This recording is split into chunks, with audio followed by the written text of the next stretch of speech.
What's happening, people? It's your boy, J-Train 83, the Rail Enthusi-Artist, bringing you back here again with another personal rail fanning story of mine.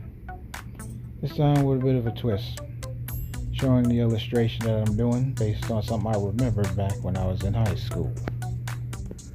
This was back in the year 2000, so I remembered it was this one usual equipment swap where R38s, well, some of them got transferred over to the B train.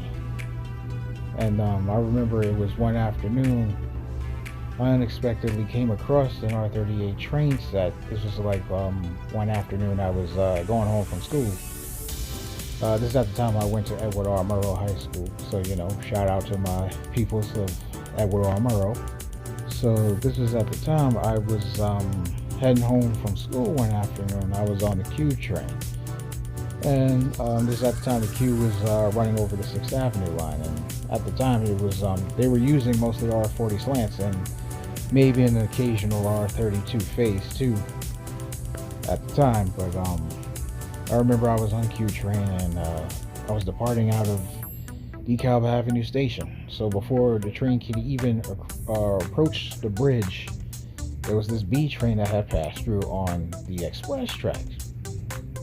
And weirdly enough, this B train was a 38. I couldn't believe it.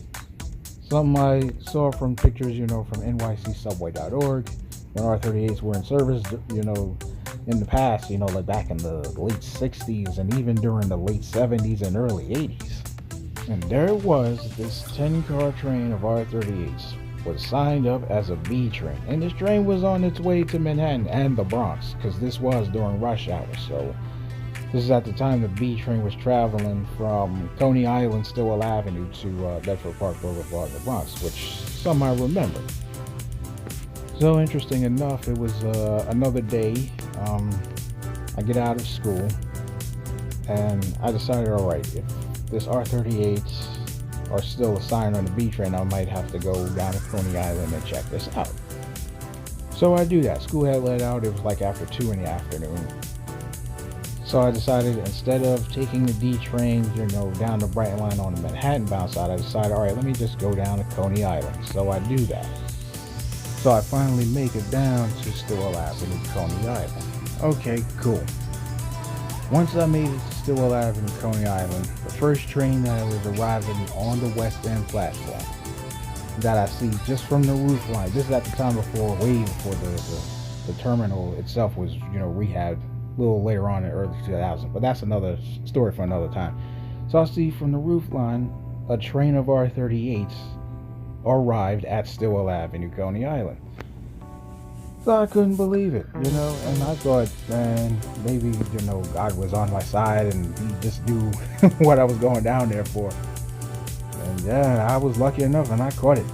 I ran across the top towards the West End platform. So I make it down the stairs to the platform as the R38 B train was slowly coming in at the terminal. So I jet down over, trying to make it to the first car so I could have the rail fanning window to myself. That's how big of a foamer I was. So I guess that was justified in my case, because most rail fanning I did, I was doing it mostly alone. I didn't really know too many rail fans at the time, coming up. I knew at least 3 or so. It really wasn't that many compared to how many rail fans I probably know now. So I boarded the train at Stillwell Avenue, Coney Island, and had the rail fanning window to myself. The train was empty. The train was sitting at the terminal for a minute. So I lucked out even more on that same afternoon as I'm doing my little rail fanning before I can even go home. Another B train shows up. This is maybe about 5 or 10 minutes later. This other B train that shows up is on the other track coming in on the same platform. And this B train was an R40 slant. So I'm like, holy shit. Jesus Christ, what's going on here, I was like a kid at Christmas. I get an R38 and an R40 slant coming in at Stillwell Avenue, Coney Island. I was like, man, this is some insane shit going on here. So this time I'm kind of left with making a decision. I'm choosing now, or should I get on the R40 slant B train that's across the platform, or commit myself and stay on the R38 while I have this rail fanning window to myself? So of course I chose the latter. I stayed on the R38 because that was a much bigger deal than, the R40 slant on the B train, because I rode and seen R40 slants on the B train for the longest of times, which is in my time during the late 80s and during the 90s. So that wasn't too big of a deal. Not too big of a deal like how I felt about the R38B train. So lo and behold, I stayed on the R38B train, so it was already time for the train that I was on to just depart out of Coney Island. All right, cool. I'm having a nice enjoyable ride along the West End line. The train operator who I was riding with, who had the R38, he was moving the train at a pretty reasonable speed and all that stuff. Especially once we got to 36th Street, and when he managed to run express over the 4th Avenue line, from 36th Street to Pacific Street. That's what it was named at the time, before being named now Atlantic Avenue Barclays. So you know how the trains on the 4th Avenue line today, how they run, especially like if you go Manhattan bound on the express track, the trains, they run at a good moderate speed, like when they pass 25th Street and Prospect Avenue stations.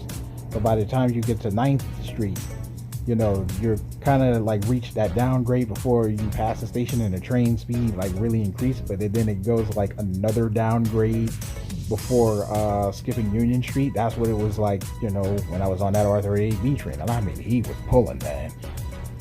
He managed to just slow down, of course, to comply with the timer signals, before approaching Pacific Street Station at the time. So it was pretty fun, So we make it into Pacific Street.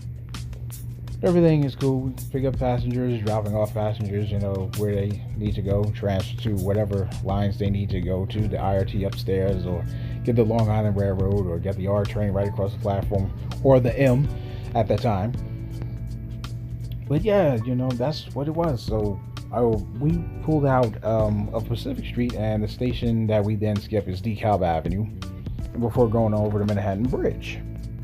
The best part of going over that bridge is hearing the sound of the train when it runs over the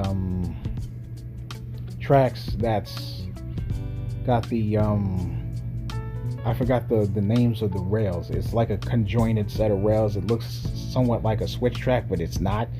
So it kind of makes like this bumbling sound. And this R38 had like such a powerful sound when it ran over these sets of rails, joints like that. It was just crazy, man. And that was like one of the best things I actually remembered, during this unusual swap that was going on with the train and stuff. So yeah, it was it was a hell of a interesting rail fanning experience for me, even at that time, being a high schooler and all, and still foaming over trains and stuff. But yeah, I don't even regret not even getting on that R40 slant B train at Stowell Avenue, Coney Island, but I definitely was in for a real treat just to see two different 60-foot rail cars, at that time, servicing on that particular line when it was mostly, just R68As and maybe some R68s. But yeah, I really did have like a really great rail fanning experience, and I just wanted to be the one to at least share that. Because too bad nobody had any photographs of it, neither did I. So the closest thing you'll get from here is me illustrating a scenery, based on what I've experienced. Even though in my illustration, it shows that it's a different station of my choice. I chose 34th Street as that part of that experience because that train anyway was already going on the way to the Bronx, so it was kind of like, okay, why don't I just plug in my creative scenery and just put that together in a drawing, But in my Scenic illustration, I was meaning to do a drawing on this for a while anyways. I wanted to draw an R38 rebuilt on the B train, because based on what I remembered from my past. I got so many other stories to really tell, because I've done some serious rail fanning, growing up, especially during my teenage years. I did a lot more at the very most rail fanning when I was in, between sophomore year to my senior year in high school. So I did a lot of rail fanning then, and I got plenty of stories to tell. I mean, there was times I've seen a lot of other equipment swaps. So back in 2003, the first time I rode an R40 Slant on the W train, and that was when it was going from Ditmars Boulevard to Coney Island at the time, when Stillwell Avenue, Coney Island got rehabbed. I remember that. Or another time when I was at Brooklyn Bridge City Hall, and I almost fell out when I saw an R36 World's Fair on the 5 train. That's another story for another time, because funny enough, I was waiting on the platform for it to go to Bowling Green and wait for it to come back just so I could ride it, which I did. I only rode it to 14th Street, and then I had to go somewhere else and meet up with, I guess I was meeting up with friends or something like that, but that's another story for maybe another time. I might have to tell that, in another illustration story, whatever, But yeah, make no mistake about it, I got plenty of rail fan adventures that I can remember from even back in the late 80s, because I used to even travel around on the subways even as far back as when I was in daycare. I remember when I used to go on school trips and stuff like that. I mean, where my first love riding on the subways was pretty much when I used to ride R27s and R30s on the J train. I remember riding them when they were in graffiti as a kid. I even rode the R30s when they were Redbirds on the J line. So I have tons of stuff that I still remember from my childhood coming up. So when I draw these trains, it's what keeps my memory of the transit system definitely well alive, especially a lot of stuff from my past. So it's always great to have good memories of things that you're passionate about. So my passion that I've found is within trains. So being that this video is a little over 30 minutes and I was going on a bit of a tangent there, I didn't want to just focus too much on just telling the story for 30 minutes, or feel like I was telling a story and then running out of things to say. I wanted to try to keep it as interesting as possible, but I'm hoping you guys out here, you watch the video and find my stories a bit interesting. I mean, this is only my second video where I am telling a story behind, the illustration, things that I remember. And I plan to do more if I can, just work at my speaking skills. I mean, I'm still a little bit nervous. Sometimes it takes practice, so it's a little bit of a learning curve for me, to put myself out there. I mean, it's good enough that I'm able to put myself out there as far as putting, out these videos of me illustrating the trains, and now to the next step that I am working at is, talking about some of my illustrations and telling my personal rail fanning stories. So that's what I like, can't help be passionate of what I love. I know I probably said that before. I don't want to sound too redundant, So here it is. I'm doing my little pen trace over. Now I'm at the storm door of the R38. One of the things I've gotten into the habit of is when I'm doing these subway drawings is when I started to detail more things in my scenery. I started getting into the habit of detailing the platforms, because some of your subway platforms anyways, they got tiles now, so it's kind of okay, maybe I should take notice of that and just add that in there in my sceneries. So that's what I'm getting into the habit of. But each time I do a drawing, I'm always working on details, so that's always my thing. detail. I'm kind of a perfectionist. When I look at something, that's just what that is. I just look at something when I draw it out there. I like to make sure that I'm drawing what I'm exactly looking at. Not just when I'm there, but I use my brain to soak up the location and all that other stuff for it to remember how it looks exactly, just from off the top of my head. I do a lot of my scenic drawings of subways from eidetic memory, And drawing this station anyways for my scenic illustration was definitely a challenge, which something that I like anyways when I'm doing a lot of my scenic drawings. Like the one particular drawing that I remember doing is Action at Queensboro Plaza Part 2, which I did a drawing involving the L structure at Queensboro Plaza. You got 4 track beds, 2 that's occupied by the 7 line, and the other 2 at the time occupied as the B and the N train, which is what I remembered back in the late 80s as a kid. So I remembered how the L structure looks, what color the L structure was. I drew certain trains that was on that line, or in that scenery, I should say. Where of course the 7 train was a Redbird, and the N train had R38s and 32s, and the B train was 40 slants, 27s, 30s, and even R32s as well. So I added all those things and to the drawing, because it's what I like. When I draw complex stuff into my scenery, I tend to put a lot of detail into it, because that's something that I pay close attention to when I do these scenic drawings. So there you go, you're looking at all the detail that's being put into the scenery, as far as with the train, passengers, and the platform.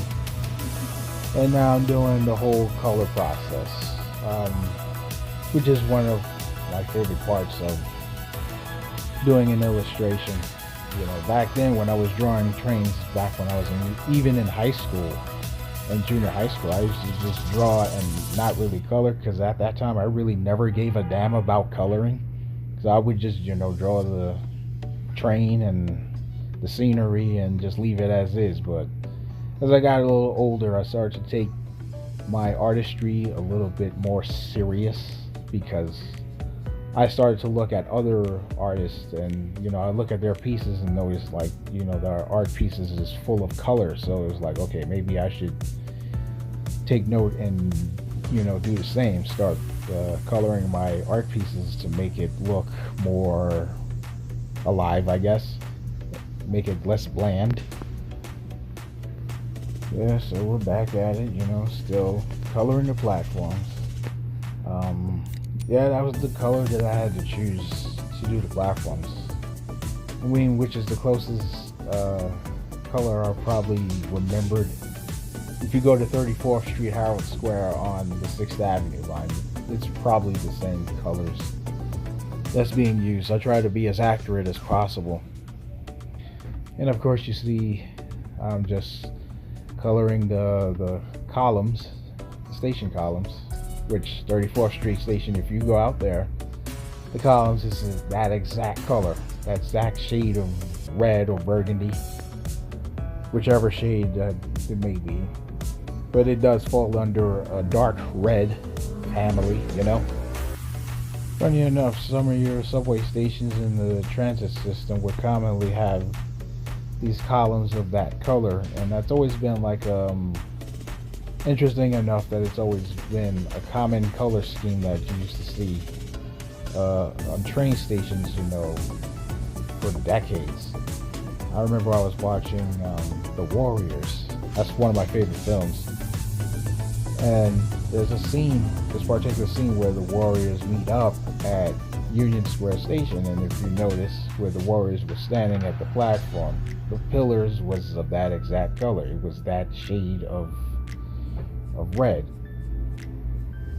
So even back in the 70s, that, you know, the station columns was that same color.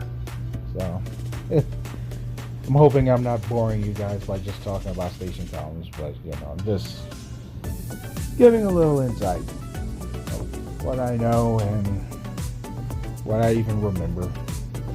Warriors is actually one of my all-time favorite films, so that was definitely my all-time favorite film, only for the simple fact there's a lot of scenes that involves the New York City subways, especially during a certain time frame, which was the late 70s.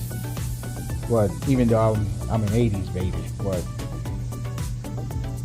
you know, it still gives that nostalgic feeling, you know, what New York City was like in that time frame. You know, you rode the subways and, you know, it was covered with all the graffiti and stuff like that. And I, you know, that's where my love for trains even started anyway. It was back in the 80s when I remembered seeing the trains that was covered in graffiti and stuff. So yeah, you know. So over here now, I was coloring I was about to say the roof, coloring the ceiling part of the station. Yeah, I wanted to draw this station anyways because it is a challenge to draw. You know, lots of station columns. There's a lot of stairs. If you go to 34th Street Herald Square on the 6th Avenue line, you definitely get a lot of that. You see a lot of stairs and ramps, and like, that's a very, you know, complex station with major structure. I haven't dared to draw 14th Street Union Square just yet on the 4, 5, and 6 lines, because that station, that's also looks pretty challenging in itself, the way that the platforms look all staggered. And you know, well, the platforms are laid out as an offset, so it's not pretty even, but it's got 4 tracks and it's got a lot of stairs and the tracks are curved. I'd really have to study like the angles of that station before I can even dare to make a scenic illustration, but it might happen. It'll definitely happen. I'm not, you know, I don't let stuff like that discourage me. I always go for the kill when it comes down to making a drawing, especially of the subways, and especially if it looks challenging, I'll definitely go for it, you know. So yeah, it doesn't stop me. It doesn't keep me feeling any discouraged or anything. I always like to take a crack at certain things and tap into my creations a little bit further. And that's exactly what I like to do anyways. I like pushing myself further each time I work on an art piece, you know. So whenever I'm working on an art piece, I'm always pushing myself to add more detail to something, or, you know, just add stuff that's in there that's already included. I don't know, I like playing around with the scenery too, so sometimes I'll plug in certain things, you know, like the last piece that I did where I drew a train of R12s on the number 7 train, being that at the time R12s and 14s were new subway cars for the number 7 line. First station I decided to draw was Vernon Jackson Boulevard, which is interesting to me because I'd never really seen what Vernon Jackson Boulevard had looked exactly like, but I had to plug in what other train stations look like, so that maybe Vernon Jackson Boulevard may have matched that at the time, because there was a lot of train stations, you know, from the early days of when the subways was just developing here in New York. If you look at some of your old images, you'll notice like the columns and the stations had been painted black on the bottom and white like at the top or something like that, because that was like the common color, and some stations actually kept that color scheme of what in some stations up until like the 60s, but then now it all changed, you know, during the 70s when, you know, they decided to add some color to the life of subway stations and stuff, you know. So I'm getting on with now coloring my people figures in my scenery. during my early days of drawing trains, I never really cared to draw people figures, which is kind of interesting. I would just draw the vehicle and then that would be it. I never really cared for anything else. I think I've done maybe a couple of drawings in my past, like back when I was in high school, that I've added. I think there was this one drawing that I did. I added some street traffic for the first time without realizing and stuff like that. So I'm just now getting into the habit of adding people figures now when I do these scenic drawings, because now I kind of realize, okay, if I'm going to be drawing a scenery, it can't look desolate. It can't look like ghost town. It can't look exactly like nobody doesn't exist. I mean, how do things move and transport and what have you? So that became my newfound habit, is to add people figures so that the drawing can look at least realistic enough that, okay, people exist. You can see people in the scenery, in my scenic drawings, doing something, whether if it's walking, sitting, or if I'm drawing maybe a group of friends hanging out. I try to do what I can to make my people figures look like they're doing something. You know, I don't really have too many of that. They're you know, most of them are just standing around or walking, or look like they're doing some kind of activity, you know. Now I'm coloring around the tracks. Yep. I definitely got to get new markers so that I can keep certain colors from looking like they're dying out. I've been using some of the colors to, you know, color the tracks or around the tracks, or color around the wheel trucks of the train. So I tend to use certain same colors, you know, redundantly, and sometimes like they dry out. And even when I have to use alcohol to revive my markers, sometimes even that still dries out after a while. But, or maybe I'm just reviving them the wrong way. It's supposed to be a proper way to do that, but everything is a learning curve for me, you know, as far as being an artist. You know, you don't want to go out of your way to spend too much money on markers and then like you don't get to use them as much, so sometimes they dry out because you buy so much. That's kind of like my first mistake I made anyways. I still got plenty of markers that I, you know, kept, but I don't even use that much because I only use like a certain random amount, you know, for the coloring.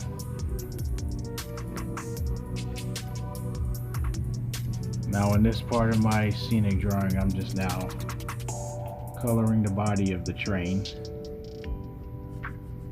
I had to wait to do that last because usually when I'm doing a scenic drawing of a train, I always usually just draw, or when I'm drawing a train, I usually just color the train first and ignore everything else, which is kind of funny. Going back to the time when I was younger, when I used to do a lot of my illustrations, I did just a sketch and I didn't really give a damn about coloring. You know, my drawings used to look, you know, just, I used to think, okay, maybe I was just draw what I need to draw and then that'd be it, you know. So I still have some of my old drawings from junior high and from high school where it doesn't have any color whatsoever. And people used to ask me all the time, oh, how come you don't color? And I'm just like, I don't know. I never gave a damn about it. So I decided to just, you know, once again, take my artistry a lot seriously and start adding color. So,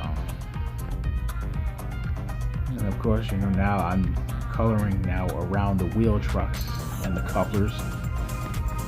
As you can see, there's already a good enough detail on the train's body. Colored, you know, the front and the sides, and I even got the roof of the train to look as weathered as possible because that was how R38s at the time used to look just before they was retiring. They started to look their absolute worst maybe around 2008, 2009, or maybe before that, but still. So we got a couple more minutes left before the video comes to an end. Hoping I didn't bore you guys enough with my tangent. But I just wanted to put that out there, as well as tell my story behind the art piece. So, in conclusion, you know, I hope you guys enjoyed my story anyways, as well as my tangent. And a little bit of what I like to do with my art.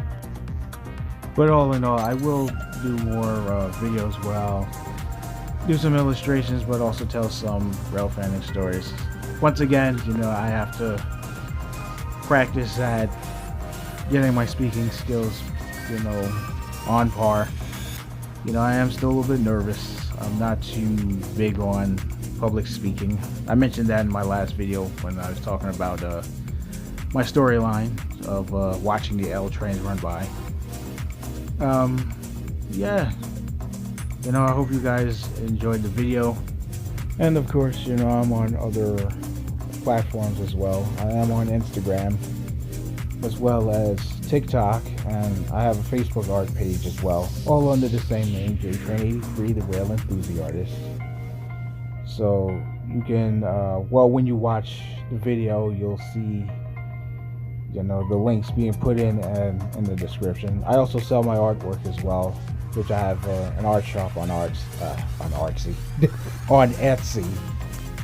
I'm well aware of the fact that I am artsy, but I was meaning to say Etsy. But yes, I do have art pieces that I do sell on Etsy. So yeah, you know, I am very active. Well, the closest thing I come to as being active is posting an art piece each week. If you haven't noticed, of course, you know, I always post at least twice a week. You know, I'll post like a short on Monday, and, you know, as a work in progress piece for the week. And then I do like a finalized piece, which I post on Friday to try to keep things fresh, because I'm busy at work, you know.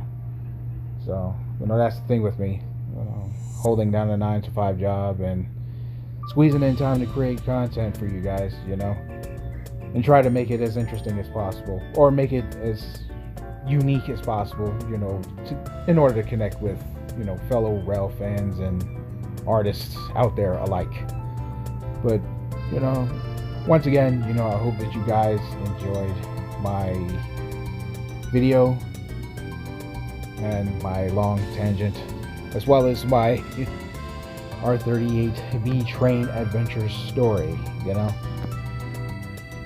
As I said before, yeah, I got plenty of my personal rail fanning stories to tell. I got so many to tell, but I'll try to, you know, work at it as far as putting together the speeches with the video so it doesn't be too long-winded, or however it goes. I try to make it as natural as possible. I don't want to make it seem like it's all scripted and what have you, you know.